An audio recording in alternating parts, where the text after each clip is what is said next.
The following is a hockey podcast out of Vancouver and Surrey, British Columbia. It'll only consist of a lot of puck talk and even more BS, or in actual words, banter and satire. Enjoy, and as always, go Canucks go. Hey man, I got a message for Tom Willander, and if you've listened to the last week of Locked On Canucks, I've had a lot of messages for that guy who's like, 12 years younger than me. I'm getting old, and this dude is an 11th overall pick. Needs to start, moving like a 11th overall pick. Speaking of which, Rutherford talked a lot about him and talked more highly than him or about him than anyone else in recent history, and I want to get into it because this guy could be worth all the cockiness or the confidence, right?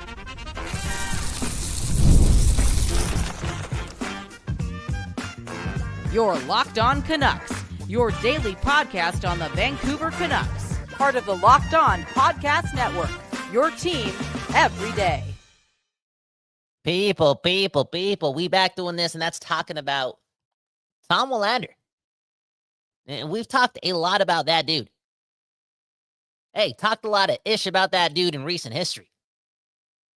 I've been calling him arrogant, okay? I've been talking about his ego.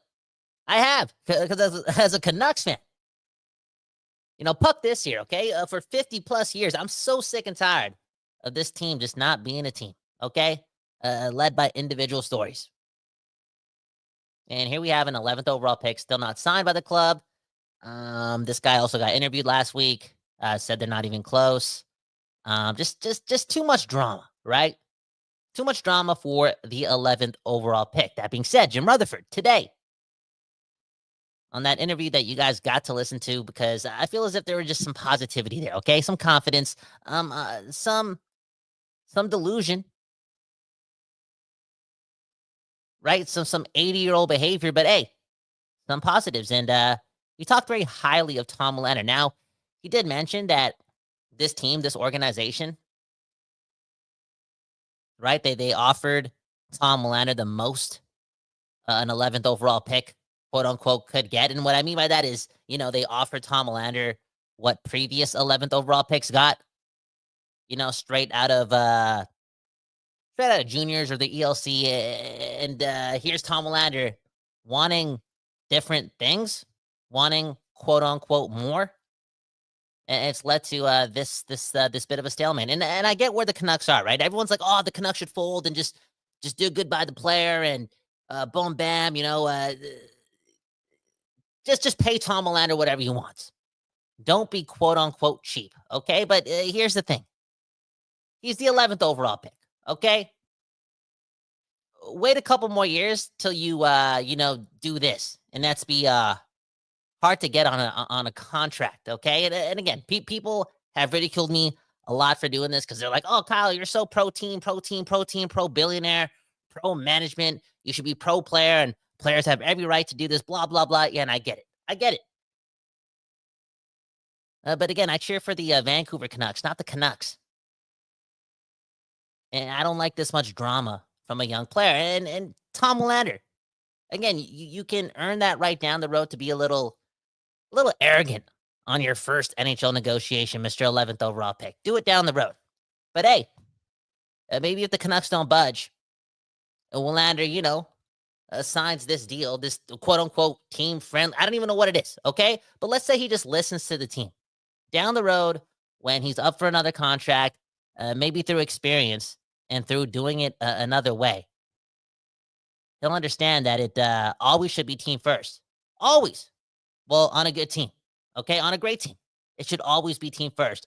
That's how you gain the competitive edge, with the Canadian dollar being ish and this team being in Vancouver, okay? AKA, I just want guys that understand that on this roster, especially the 11th overall pick. Anywho, again, Rutherford saying that Willander got the deal. Got the deal the last 11th overall pick got, or the one before that, boom, bam. Okay? He also said that Tom Willander could play ASAP. Could play right now. Jim Rutherford, very highly of that dude. Jim Rutherford, very honest as well, right? I feel as if everyone's gotten a blow. Everyone's got punched in the cheek in this organization. You would expect, the 11th overall pick, who's being a hard ass in negotiations, to get the exact same thing. But there's Jim Rutherford saying again he could play ASAP, and the IQ is there, and he just got it in his demeanor. They keep talking about his demeanor, even in the midst of a contract battle. They talk about his attitude, and it was nice hearing that. Some good news that even Rutherford still thinks he's that guy behind all this contract bullshit. Okay. Because that's what this Canucks team needs too, right? They need like stoic individuals. Like if you've ever seen any Tom Willander interview, don't read the one that came out last week. You might be a little mad at him. Just watch him get interviewed, and there's just so much hockey there. There's so much seriousness, okay? And this organization needs a lot more of that, right? All in all, I heard what Rutherford said. Then now I'm looking at his confidence a little bit differently. Maybe I'm a bit, softer with Tom Willander after Rutherford's comments. And I'm like, you know what? This guy could be a special player. This guy could be a special player. And I just saw Harmon on a Canucks Army, Canucks conversation. One led to Quadrelli and Faber. Harmon was talking about watching Tom Willander. I don't know how many games he watched or how much film he watched. Knowing Harmon, it's probably like, 40 hours, 70 hours, 1,642 minutes. Do the math. A lot of Tom Willander. And the one thing that Harmon said that he was so impressed by, and I'm just paraphrasing a bit, was the fact that Tom Willander makes no mistakes. That's a beautiful trait. I know you're just playing in college, but that's a gangster trait. You make no mistakes, and you got the athleticism like Tom Willander, and you might be, playing with Quinn Hughes next year. Like, there could be a really, really, really good player there. And Trevor, I see Trevor in the lobby. You want to join, or you're on a call right now? Oh, well, you could have joined at any time, bro. I didn't know you were coming here, but hey, it's 4:20 somewhere. It's 4:20 all the time. And Rutherford, he's making me, after today, retract a bit. Again, you've heard me over the weeks. I've been an asshole to Tom Willander. Hey, I've traded Tom Willander 18 times because I'm sick and tired of the individuality on this team. But I'm not gonna lie, I'm scared to trade this guy. He seems to be the real deal. Well, let me ask you this, because I think we talked about it earlier today, Kyle. Go check out that episode if you haven't already. But the comparable to me for Tom Willander right now is Brock Faber, both in terms of style. Not necessarily direct comparable, but they're close. But also the trade, right? And do you think the Los Angeles Kings regret trading Brock Faber in a first-round pick for Kevin Fiala? Because I don't think it's a straightforward answer, to be honest with you. And again, if the Canucks are going to trade Tom Willander, you got to land an impact player like Kevin Fiala back, like someone who's, mid-20s at the oldest, who can be a bona fide top six player. But still, trading Tom Willander, or even for the Kings, trading Brock Faber and a first-round pick for Kevin Fiala, that's a steep price there. Dude, it is. And Kevin Fiala is a good player. And Kevin Fiala is also not a reason why the Kings, lose to the Oilers for the fourth straight time. Like, I feel like he's just a really strong player, and he's also present in the playoffs. So, like, there's a lot there, but who do you win with more? That's what I want to know. And when both players reach their potential, you could make the argument that Kevin Fiala is already there. Brock Faber, that guy's impressive. Four Nations highlights. Go just watch him. That guy's good. He's good. He's cool. Hey, Brock Besser's future teammate. And yeah, the Kings made that bet. They've been a good hockey team, but again, Trevor, they haven't gone past the first round. So that's a scary one for them. That really is. And I know Mancini, right? Valentino Martini's here. DPD's here. Philip Hronek's here. Whoa, hold up. Wait. Jim Rutherford, man, talking very highly of Tom Willander. And I think I don't want to say this because Philip Hronek can literally, like, he could take a slap shot on my Honda Civic and it'll destroy. Like, it'll blow up, okay? This guy's a dangerous guy, okay? I'm scared of his eyes. I'm not going to lie. I'm scared to ask him a question. I never want to podcast with Philip Hronek, okay? I care about my family too much. I'm scared of that guy. Where am I going with this? Dude, the Canucks need to make some miracles happen. And Trevor, you got to talk about this next week because it could be Philip Hronek going out and not Tom Willander. Yeah, it's been something that's been on my mind for a while in terms of shows here on Locked On Canucks, because no one's really talking about that, right? We're all talking about Elias Pettersson and how the no move doesn't kick in until July 1st. It's the exact same thing for Philip Hronek. he's got a big old no move clause that's going to kick in on July 1st. But as of right now, Filip Hronek can be traded. He's got 0 trade protection. Whoa, dude, I didn't know that. I didn't know that. Oh, 0 Trevor, trade protection for Filip Hronek till July 1st. Yo, you know now, what? I think that being said, listen to this financial advice. Take out the tuition fees or whatever you got saved up. Put it on Filip Hronek being traded on FanDuel. And Trevor, you'll make $726,000 if you place a $97,000 bet right now on FanDuel /locked on. No, that's a lie. Continue. Yeah, math is something else, man. I'm trying to remember where I was going with this, to be honest. I can't remember. I know where you're going with this. I know. Tom Willander's going to be a good player. He's going to be a good player. And I like the confidence because I think he's going to sign here after all. Again, I'm being happy right now. The sun is shining, 420 somewhere. I think he's going to learn a lot through this experience. I also think that he's like the Canucks are not going to budge, and he's going to end up coming here during training camp, and there's going to be a chip on the shoulder type mentality for him. And I think he's going to get some time with Quinn Hughes ASAP. And we saw a lot of DPD with Filip Hronek last year as well. We also saw that pairing at the preseason last year. So there's going to be an opportunity for a guy with an edge, a chip on his shoulder, something to prove, a guy that's confident, cocky, and that has the intangibles too. Like, he's so athletic. There could be something there. And come on, when Harmon says this guy makes no mistakes, I'm like, okay, I'm actually, because Harmon's one of the most honest guys that gets behind a microphone. Okay. So I'm like, dude, that could be true. I like Chris Tanev like players. Yeah, 100%. And I kind of want to touch on this comment here. I remember my train of thought. Filip Hronek. I call him Whitehead in the comments saying, why trade Hronek though? He's Quinn's partner. And I think that might be the primary reason why you don't trade Filip Hronek. Because if you do trade him, that right side is looking very, very raw with a rookie in Tom Willander who has 0 NHL games of experience, Tyler Myers, and Valentino Martini.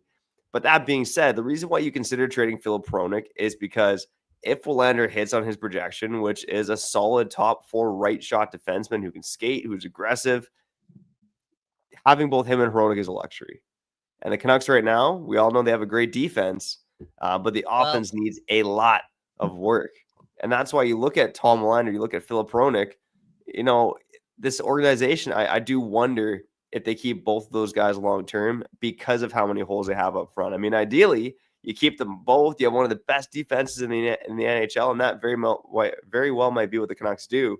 But if they go into next season and the offensive issues persist, or they just don't have the confidence right now in rebuilding the offense through a different avenue, I think one of those guys becomes an immediate trade target because of how good Filip Hronek is and how good Tom Willander projects to be. Like, you can get solid players for either one of those guys. Oh, wow. So you think they're appealing to the rest? Oh, yeah, they are. You're 100% right. I get it. Because every team would kind of need a Filip Hronek or Tom Willander, like that whole right-handed thing, right? Again, when I have children, if they start writing with their left hand, I'm throwing their hand. I'm throwing the pencil away. You know what I'm saying? Until they learn how to, I'm just gonna buy them right-handed pencils. That's the way to do it. Right-handed pencils, the whole, yeah, okay. And right-handed forks and knives, and before you know it, they'll be paired up with Quinn Hughes and making millions. Where am I going with this? Trevor, can we say an ad here? Because I want to read a lot of comments, and then I don't know how much time you have because this was an impromptu episode, but I just want to read some comments about this because this Tom Trevor. I know we just wasted everyone's time. We did an episode trading Tom Willander yesterday or this morning actually, and all week we've been talking about it. I think after today, I know that this guy is not getting traded. Like, they're keeping Tom Willander. 100%. I'm not 100% sold on that. So I think it's a good thing we did both episodes, to be honest with you. Okay, fair enough. All right, let's cut to break here, buddy. You listen to Locked On Canucks, your Canucks every day. We'll be back on the other side of the show. We get our friends over at Amazon Fire TV Stick 4K, baby. Did you know that your Fire TV is also an Xbox? Turn any TV into your gaming and entertainment hub with Fire TV Stick 4K devices and no console required. Just grab your paired controller, subscribe, or sign into Xbox Game Pass Ultimate with EA Play included, and you're ready to rock and roll. Dive into hundreds of premium titles, including EA Sports College Football 25 to Call of Duty, and it's as easy as streaming your favorite shows. Kyle, I got to ask you, buddy, you and I, getting older, getting balder, when was the last time you threw on the vids? the videos. Video What games. videos? Come on, I don't come watch on, any. I come told on. you I don't watch any late night videos anymore, Trevor. I'm trying to be an entrepreneur, so you don't have to What- put that toxicity out there. And I hope that stuff's not on Amazon Fire. I don't think it is because Amazon Fire is fire. And yeah, continue. Well, when was the last time you played video games? I'll stop talking like Oh, a damn! noob. It's been like 13 months, 14 months, man. I'm and because of it, I'm not living to my full potential. And I'm sorry to the people of Locked On Canucks because if you want to be your best, you gotta live your best life. Deepak Chopra. Boom, bam, there you go. And what better way to live your best life than by gaming on a Fire TV stick? So my Xbox is a 360, man. I'm way outdated, man, but I do got a Fire TV stick 4K, baby. So I know it's time to get back into the Ooh-wee. gaming life. So make sure you do the same. Head to Amazon.com/Fire TV Locked On to get started. Xbox Game Pass Ultimate subscription and compatible controller required. Available on select devices, including Fire TV Stick 4K 2nd Gen, Fire TV Stick 4K Max 1st and 2nd Gen, and Fire TV Cube the 3rd Gen, baby.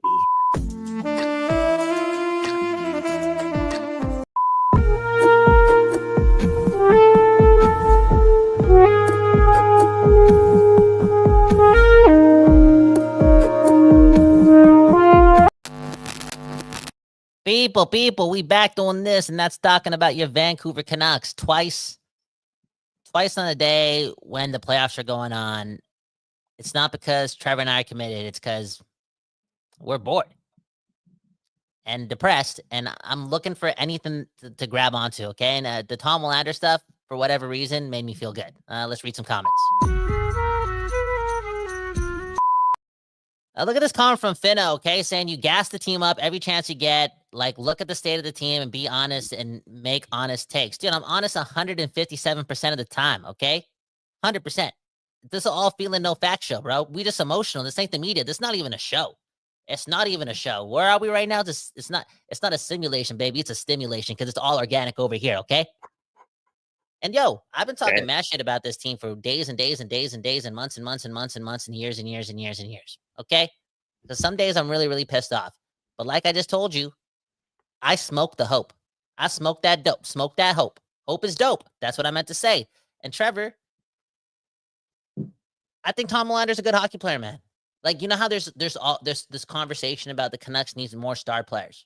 I was just outside on the rock, sitting down by myself, meditating, and a guy was talking to me about this. Like, the Canucks don't have anyone in the pipeline, blah, blah, blah. And I'm like, I don't know. Tom Willander, to me, when I see this guy play, and now we got the Harmon co-sign too, I'm like, yo, this guy could be really good. Yeah, I think we've gone through the comparable exercise, and our everydayers on Locked On Canucks, they know the guys we brought up. Of course, I mentioned Brock Faber, but we brought up guys like Charlie McAvoy and Mike Matheson as well. And there's a chance he's maybe a bit of a late bloomer like Mike Matheson, but Tom Willander absolutely has the potential to be a pretty impact, not even just top four, but I'd say potentially a top pairing defenseman. That's what I'm in the saying, NHL, baby. right? So, I mean, again, when we have this talk about do they trade him, do they not trade him? Look, it's a huge risk to trade Tom Willander. I think we're talking about it more for two reasons. One is obviously they have some pretty desperate needs up front to fill up this team. And the second one being they have Phil Hronek there as well. And then, of course, the contract dispute between him and Willander too. So, Yep. I mean, there's a few reasons why this is a conversation. But like you said, and despite everything going on, I do think the Canucks, they don't want to lose this guy. I know they're drawing their line in the sand in terms of negotiations. But they definitely don't want to lose this guy. They definitely value Tom Willander. And look, we remember, Kyle, we were saying, they drafted Tom Willander. They left Zach Benson on the board, the BC boy. He's already played in the NHL. But I think those takes are, you're not thinking about that as much anymore with what Tom Willander has shown us at the NCAA level. Yeah, and people like to talk about this guy taking a step back, or didn't do the most with more opportunity because there's no Hudson there anymore. But dude, like, again, no mistake player. Like, maybe he didn't raise the roof, throw the roof on fire. What's the saying? What's the Canadian saying? Throw the roof in the garbage bin and burn it. Anyways, like, he didn't do all that, but he was consistent. He came to work every day, and he's a serious guy. And they went to the finals. So there could be something there. Next comment. Man, oh man. Do you say anything that you like? Sorry, I saw a really funny one. Okay, there you go. Matt Folger saying, if Tom Willander makes no mistakes, there's no way he's signing with us. Okay, Matt Folger, you see this cup right here? It's not Tim Hortons. It's Folgers. Let's pretend it's Folgers. You see that? You pour the cup of Folgers in your cup. You take a sip and you take a breath. Open up your nostrils and open up your life, Matt. All right? Let's focus on, just for the time being, let's be positive, okay? For 10 minutes. We're trying, man. We're trying to be positive, man. It's 420 somewhere, baby.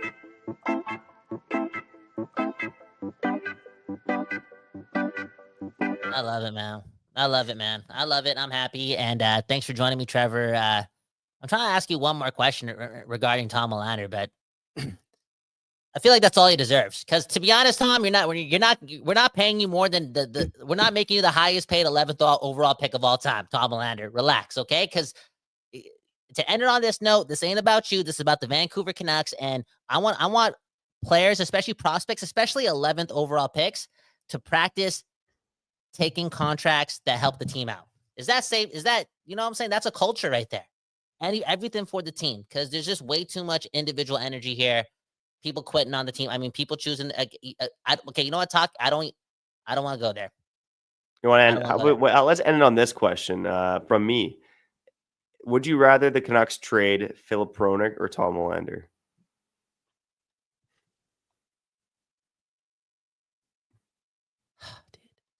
Putting you on the spot. I'm gonna have to, honestly. I'm gonna have to say Tom Willander, because I just, Philip Hronek is really solid. Like, you know what you're getting, and we just need, like, he's good. He's good, and he's good friends with Quinn Hughes, and I'm scared of Quinn Hughes leaving. Okay.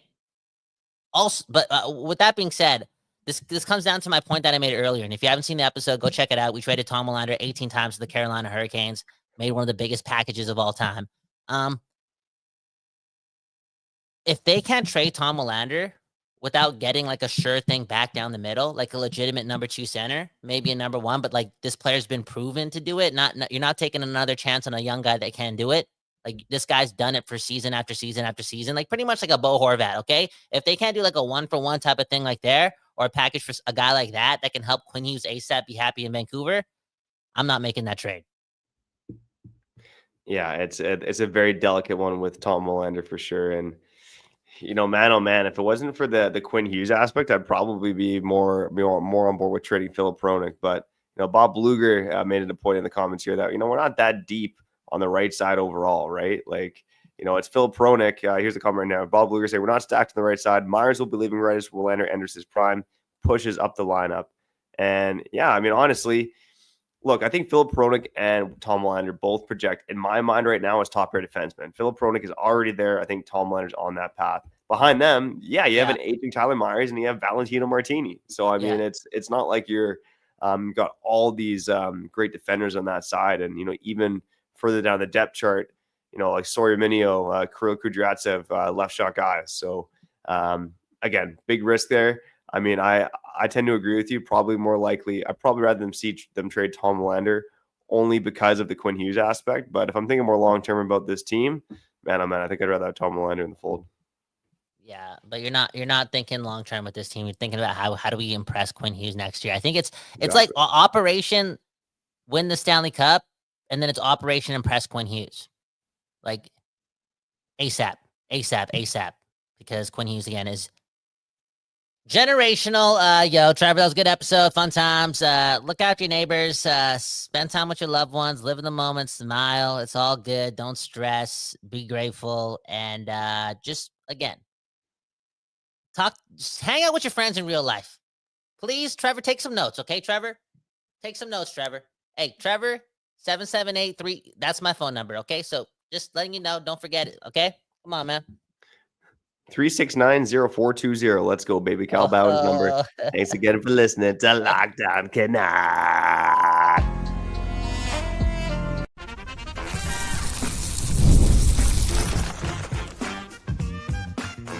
Your Locked On Canucks, your daily podcast on the Vancouver Canucks, part of the Locked On Podcast Network, your team every day.